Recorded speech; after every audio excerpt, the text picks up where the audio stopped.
Hey, everybody, welcome to the Daniel Davis Deep Dive Special Edition version.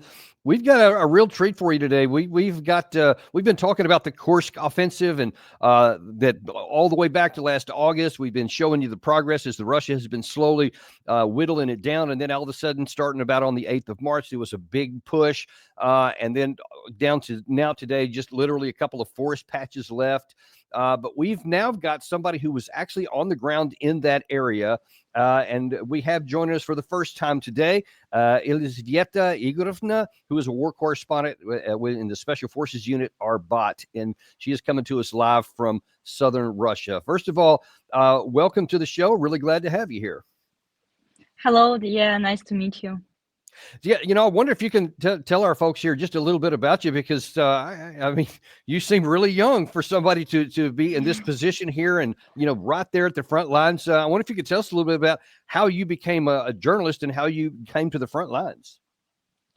Well, to tell the truth, I am getting my law degree, and journalism is something was unusual for me for the last 2 years. But when the special military operation started, this was so painful for me because my country entered a very specific war, I can say, and I couldn't just watch it from the side. And I decided to join our special forces unit to become more closer to it and to help my country from the sides I can do. Of course, I'm not a military person and I'm not a soldier, but my weapon is my camera, and I'm doing my best to help my country from the side I can do it. And what does your family think? Are they concerned for you? Are they proud of you? How does that work? Of course, they are very worried because I don't went I don't know, to the sea to to sit under the palms and join my best life. Of course, it is very dangerous, but they proud of me, and they support me. What is very important for me. I always try to be in contact with them, and I think everything is okay. Well, listen, that's we really appreciate it. Look, we had people on our show. Sometimes they're very much pro-Ukraine. Sometimes we have folks that are pro on the Russian side, because we think it's really important here to show both sides of this issue, and especially on this day when the President of the United States and the President of Russia have just concluded a phone call to try and bring this war to an end. We think it's really important to give voice to all different sides so people can get an understanding for themselves about what's really going on here. We in the West too often have a very skewed view of what's actually happening, because everything goes through the lens of what's appropriate or permissible on the Western side. So we're hoping that you can come and give us, a real information today of what the no kidding real side is at the point of contact on the Russian side. So in that regard, again, welcome to the show, but thank you for being willing to come on our show. Thank you. So just to set the stage for anybody who may not know, first of all, I want to show you this clip from Sky News, which kind of shows what has happened in the recent past up to right now in the Kursk region. The Ukrainians are holding on still to a little bit of a sliver, about 15 kilometers wide, of southern Kursk region. They've been pushed out of the main area of Sudza, so they've lost the enclave, which they did have from last August, but they've been able to get out. There's been a bit of a scramble over the weekend. They've lost some men, they've certainly lost some equipment, but they certainly have not been surrounded, so they're now moving back onto their own side of the border. In effect, the Kursk operation is now finished. The question we have to ask ourselves is, while these 15,000 Ukrainian troops have withdrawn, the 60,000 Russian troops who were in Kursk to throw them out, 60,000, they will undoubtedly be redeployed. So where will they be redeployed? It'll take 2 or 3 weeks, give them a bit of rest and rehabilitation, give them a bit of retraining and re-equipment. They'll turn up somewhere else on the battlefield. Where? My guess is it'll be somewhere around Pokrovsk, because in this area, in Pokrovsk, in Chaziv Yar, in Kostiantynivka, all of the areas around here are the areas where the Russians really want to make a strategic gain. Now, I want to ask, right, that we'll stick with the last part that he said there, is that after the final amount of the Ukraine has been pushed back to the state border, has been reestablished, his understanding is that then the Russian formation, these 60,000 people, will stop what they're doing there and then redeploy elsewhere back to Pokrovsk. But I've seen some information on some of the Russian Telegram channels which say to the contrary, they're going to continue going on into the Sumy region and possibly set up some kind of a buffer zone. What is really the case there as far as you know? Well, on Friday, the authorities of the Sumy region decided to forcibly evacuate residents of 8 settlements in the region. And the reason was the aggravation of the operational situation. The corresponding decision was made by the Regional Defense Council and the local command of the Ukrainian Armed Forces. A total of 533 people will be evacuated. Our president, Vladimir Putin, announced on the 19th of February that the Russian armed forces crossed the border of the Kursk region. And on the 9th of March, the Russian Defense Ministry reported that Russian fighters had crossed the border and taken control of Novinka. It is located in the Sumy region of the Ukraine. And in March, the chief of the General Staff of the Russian Federation Army, General Valery Gerasimov, also reported on the breakthrough into the territory of Ukraine when he reported on the situation to Putin, who had arrived in the Kursk region, as we all know. And in certain areas, Russia units crossed the state border and entered the Sumy region, where they continued to destroy enemy reserves and expand the security zones.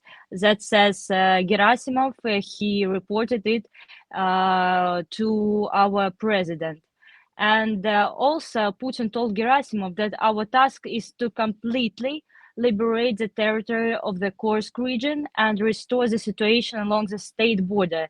And of course, I would ask you to think about creating a security zone along the state border in the future. That were the words of our president to the Gerasimov. And as we see, Russian troops entered the Sumy region several days ago. And these reconnaissance groups and special forces groups that cut off the bottleneck that connected the enemy group in the Sudzha with the Sumy region. And the Ukrainian armed forces tried to transfer equipment, personnel, provisions, and so on until the last moment. When the enemy's defense collapsed and he suffers heavily, loses on some section of the front, according of the rules of military art, force are usually increased. And further success is developed in the front of an offensive. And the visit of Russian President Vladimir Putin in military uniform, I think it's very important to the Kursk region, and its statement about the buffer zone indicates that the order to enter the Sumy region with the forces of the Kursk group has already been given to the moment when our president was in the Kursk region. And Moscow's conditions will become even tougher if Russian soldiers manage to occupy significant territory there. And I think that the buffer sanitary zone that our president mentioned will also be created in the adjacent regions. This is main topic, and I think it's connected not only with the Sumy region. The Kharkov region is nearby, part of which is already like under us, and over 70 settlements. It's a huge number. I mean, and it seems to me that, yeah. What about in the Chernihiv region to the west of that? Is that also part of the possibility? I think so. So that's a pretty broad. So it sounds like that, unlike what the expert there in UK said, that maybe those troops are not going to redeploy and go back to Pokrovsk on the east, but they're going to continue to go in south there. Is that what you understand? It seems to me that the issue will be resolved in a comprehensive manner to enter the territory of Sumy and at the same time increase our efforts in the Kharkov region. I see. So let me ask you, one of the other questions I had here is, What are the Ukrainian armed forces? Are they still a viable force? Is their morale weakened? Because I mean, haven't held that for nearly 7 months, and then to been forcibly ejected back to their country. Will they fight harder? What is your estimate of the Ukrainian capabilities? I think that it is worth nothing that the Ukrainian armed forces are now intensively using aviation, and if in the Kursk direction, F-16s were noted at a distance from the LBS. Today, footage appeared of American fighters flying over some, and they will most likely follow up with strikes, I think, on the Belgorod region. However, the modifications that Ukraine cannot compete like as it will sound correctly, one-on-one in an air battle. A comprehensive approach is needed with the involvement of the ground component of air defense and aviation and radar countermeasures which can ensure the result. An advantage in the air and counteraction to carriers of guided aerial bombs. Ukraine constantly experiences a shortage of anti-aircraft guided missiles for foreign systems. But anyway, aviation of Ukrainian armed forces are still working. Working in the Suja, that it was really near us, and they continue to use it.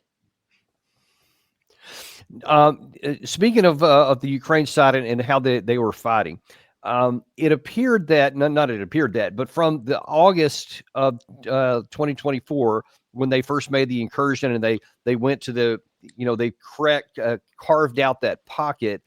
Then the Russian side at first blocked them so they couldn't go any further, and then they started this slow and methodical squeezing of it down. Now, for the first number of months, there wasn't much progress. It was just kind of a stalemate. And then around November or December, it started moving a little bit faster. But then in about, as I called it, about the 8th of March, it seemed that there was a big breakthrough. Something big changed. The first one was with the Russians used this gas pipeline, which they used to get into the rear around Suja. And then that seemed to just collapse the whole front much, much faster than the previous 7 months. And I wonder if you can explain what happened with that operation and why did it go so fast at the end? Well, I see the situation like this. The enemy, I mean, the Ukrainian armed forces, involved our territory so violently in the August 2024, killing our civilians and doing some awful things. And the Ukrainian armed forces redirected all their forces here, foreign mercenaries, all the NATO equipment, the best drone troops. And it took us time to fight back competitively and beautifully, I will say so. And look how correctly we started with the operation Stream, for example. Our troops here on Kursk direction land especially united and made like every effort to prevent protected invasion of the Ukrainian armed forces on our Kursk land. And I'm sure that in this area of the special military operation, we're very close to victory today. And for me, as a woman, this was the best gift for the 8th of March, when our Russian troops made so fantastic operation and started to take back our territories so fast. And do you have any idea why that is? What, after the slow progress up to the 8th of March, what is it that caused such big chunks of territory to be captured by the Russians after that? It just because we needed some time to give back to our enemy. Because as I said earlier, the army of Ukraine was doing their best, and redirected their best equipment, best people, best troops to the Kursk region, and in some way Russia didn't wasn't ready for it. And I don't think that some months was like a lot of time to give it back. So I think everything is under our control. So I want to ask you a question related to that. Now, to a Western mind, 7 months sounds like a long time. It's like, well, why do they not move faster, et cetera? But from your perspective, and apparently from the Russian mentality, 7 months is not a big deal. Now, that's really important when you're talking about what may happen from this point forward, because there is some suggestion that because it's taken Russia this long, 3+ years, to take the whatever it is, 25% or so, that it may take possibly another year of fighting for them to actually win if there's no ceasefire. We'll talk about that in a second. But in terms of the Russian mentality and their willingness, is if they knew that it would take another full year of fighting, would the Russian side be willing to do that?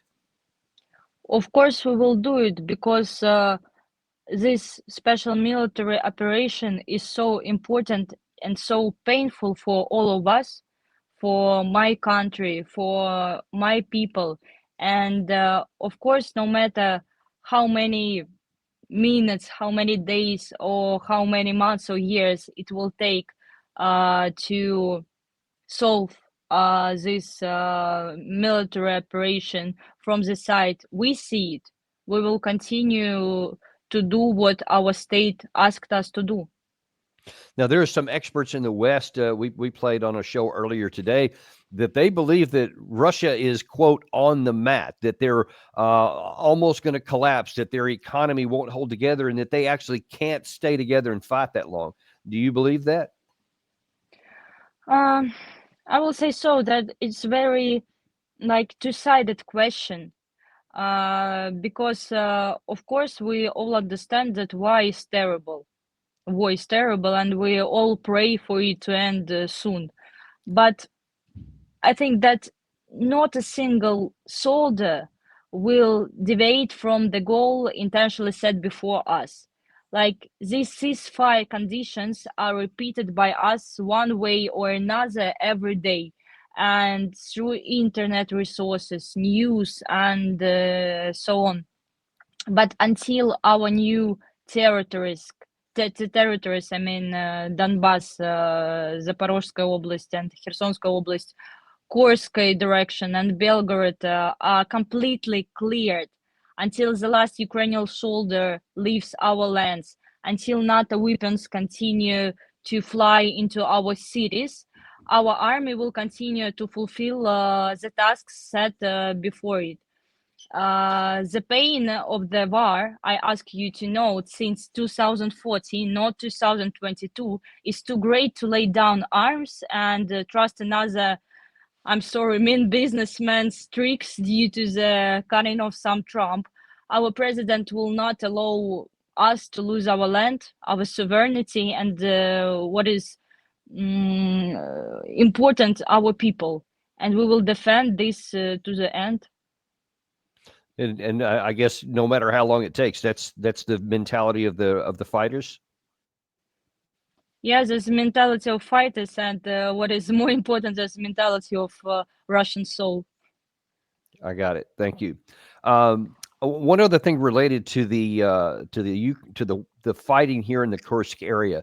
Lots of news in the West was almost says one thing and then another in terms of North Korean soldiers. Some claim that there were never any North Korean soldiers there, and then others say, no, there were actually about 10,000 of them. Do you know from your firsthand experience what the truth was?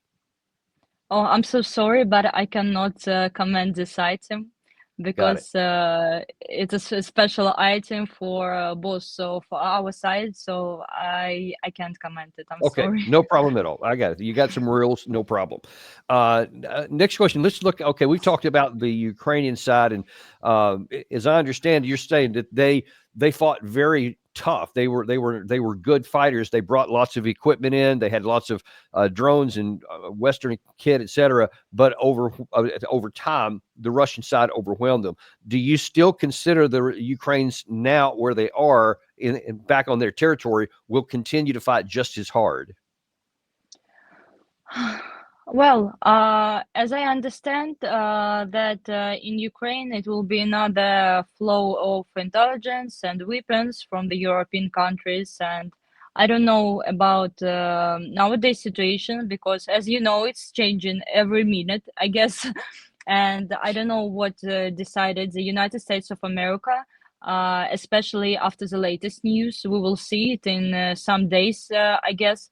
But anyway, the enemy is trying to do its best to use its weapons and its army to fight back, especially in the Kursk region. No matter that, as we see the success of Russian troops, Ukrainian army is continuing to fight, and they fight not really bad, I will say so. So, as I know from my information, they redirected some of the elite drone troops to the Kursk region after we take Suja. So they want to fight and they don't want to stop. Now, speaking of the drones, a lot of reports say that they're up to 80% of the drones, especially the FPV drones, not the wire-guided ones, the fiber optic cables, but the regular FPV drones, that maybe 80% of those are taken down by electronic warfare means, EW means. To what extent do you see the drone attack from the Ukraine side against the Russians? Is that effective, partially effective, or very effective? Well, anyway, drones are very effective. I will say so, because I think that is the best weapon in the modern war. And some time ago, we had less progress in drones than our enemy, and this is a real fact, unfortunately. But it took us, as you see, 3 years to take a revenge, and now our drones troops, I can say that it's the same as Ukrainian troops. So we fight on the one hand. So, but anyway, yes, drones is the best weapon nowadays. I see. And well, if you can't answer this, that's fine. But what are the best ways to defend against drone warfare? Oh, wow. That's a very difficult question. I think it depends on territory where you're located. And of course, I can say that unfortunately, a civilian can hide from drone in most of the cases. But of course, when we're talking about the soldiers, they find ways to stop drones and not to hurt by the drones. But it all depends on the cases. I see. Next question was, from my impression from reading a lot of the Telegram channels, the quotes and other publications, etc., it seems like that there is a resurgence in Russian morale and motivation over the last 3 or 4 months. And I don't know if it's just because Trump was elected and he changed the course of action from the United States to, complete support to now he wants the war to come to an end, or whether it's something else. But is that appreciation or observation correct? Has there been a change in the improvement of the morale of the Russian side? Well, I will say so that, of course, every healthy person in the world wants every single war to be end. But as I told earlier, we will not allow ourselves to repeat Minsk 1, Minsk II, Istanbul. We will not allow it. We are all very grateful to President Trump for his desire to end the special military operation, but maybe maybe I will sound a little bit rude, but let Mr. Trump make a small turn to the Middle East and see what is happening there. I don't want to seem rude, but it seems that we spoke about the conditions of the ceasefire quite clearly and even early before the special military operation began. And we repeatedly, starting from the 2014, proposed resolving the conflict without the armed invitation, but no one was listening to us. And now, after all these terrible things and after this terrible 3 years, our army, our soldiers, our civilians just became more together. And if this war needed to be continued for another 3 years, we will do it. Of course, we're all tired of this war because no one wants our people die, nor our people, nor Ukrainian people. It's all terrible. But we want this war to be ended on our conditions, as we told several years ago, and speaking about it till nowadays. There was a phone call today between Vladimir Putin and Trump on that issue. And Trump's goal, as he has been saying very clearly, that he wants this war to be over with literally within weeks. He went in trying to get a 30-day ceasefire. Now, according to what we have, and this is just breaking as we're coming on the air here, so I don't have a lot of details, but at least so far from what we've read from the Russian readout of that meeting is that they have agreed to, I think it's a 30-day ceasefire on energy infrastructure on both sides. So Ukraine can't launch strikes into Moscow or into the deep part of Russia, and the Russians won't launch into energy infrastructure inside Ukraine, but no comment about stopping the fighting on the ground.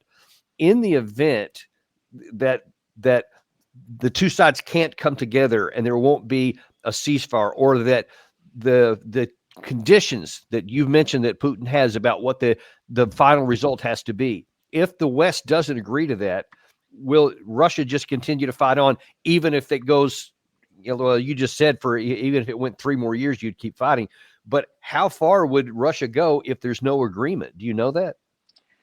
Well, I think, you see, it's too hard to make predictions now because we all see that the situation is changing daily. And maybe today our president just made a call and tomorrow we will end this war. Nobody knows. But based on the today's call of our presidents, there are no specifics again. Right now, there is fire on all front lines.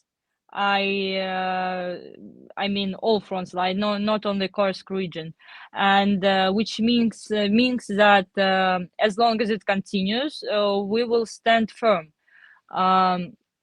Our president said that until a single soldier will be on the Donbass, Zaporozhskaya Oblast, Khersonskaya Oblast, and our Russian land, this war won't be ended. As we see, Ukrainian armed forces and Ukrainian government doesn't change anything for 3 years. And until now, of course, we had this dialogue with Mr. Trump. But as we said these words before, we're saying this now, and nothing is changing. So I think we just need some time to see. I see. And again, this is a question maybe you can't answer. If not, no problem. But one of the things that I've read on a number of Telegram channels, especially Russian side, is that the 4 oblasts you just mentioned, that's what was from that President Putin mentioned last summer in June 14th. But there are also, as is pointed out, a large number of ethnic Russians on the other side, on the Ukraine side of those 4 oblasts, that also want protections. And the concern is that if the Russians agree to a ceasefire or an end of war on the 4 oblasts, that will leave a bunch of other Russians not protected. Did the soldiers that you fight with, do they have any concerns about those Russians? Well, I will say so that I think that every single soldier and every single civilian in Russia wants Odessa to become Russia. But well, our president didn't make any statements about it. And our statements was only about these 4 regions that I told you about. And I think firstly we need to solve these problems and then go and search for another ones. Yeah, the most important thing that we've been talking about since the beginning of this war has been it needs to be over with as soon as possible, and in a way that will lead to a permanent end, not just wait until it starts again 3 or 4 years later, like has happened in the past. So we're certainly in supportive of that. And I wonder if you can tell us before we let you go. There's Gary showing some video here that I think you shot. Tell us what we're seeing right here. Yes, this video was taken in Olgovka, which was taken by our troops in October. But no matter that it was taken until nowadays, Ukrainian armed forces continue to hit to these points. Yes, and the video, this administrative building that was hit by the Ukrainian armed forces. There were civilians inside for some time, and they like to do these war crimes, unfortunately. And in Kursk region specifically, there are a lot of them. As you know, maybe about the point Ruskaya Porechная, it's like a real fascism. Which was happening there, because Ukrainian soldiers and foreign Syrians, they were having fun there with our civilians, and I hope that they will face it one day and understand what they did right, they did wrong. I see. And Gary, I think there's one more video. Yeah, what is this one right here? Can you tell us about this? Oh yes, it was like way to Suja with my my unit Arbat. We entered Suja a week ago with other of our units, and yes, this is a terrible video because all the buildings you see on the video, this is houses of civilians, and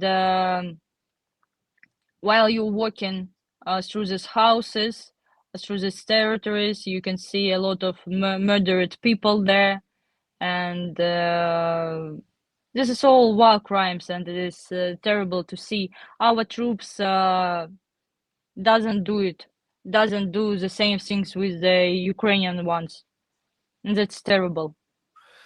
Yeah, that's just one of the reasons why I definitely join with President Trump and his comments that he wants this over quickly. He wants the killing to stop on both sides of the line. I have personally been of the view that there is no reason why the West and Russia can't at least live effectively and calmly together. If they don't best friends, that's sometime distance in the future, but we can definitely have good cooperative relations right now if we get this war to an end and solve the issues that caused it on both sides, or it's just going to start again. But we are very grateful for you coming on today to sharing with us, and we hope to have you back on soon. Thank you so much. And thank you guys very much too. Be sure and like and subscribe if you haven't done so before. We are grateful for you to come on because we are unintimidated and uncompromised to bring you all sides of this issue, and we're going to continue doing that as well. We're still looking at our schedule. We may come back later this afternoon if we can get some more information on what actually has come out with this conversation now that we have a readout from both the White House and the Kremlin. And we'll bring you any of that we get a chance this afternoon. And if not, we'll definitely bring it to you tomorrow. Just watch our channel for any future shows, and we'll look forward to seeing you then on the Daniel Davis Deep Dive.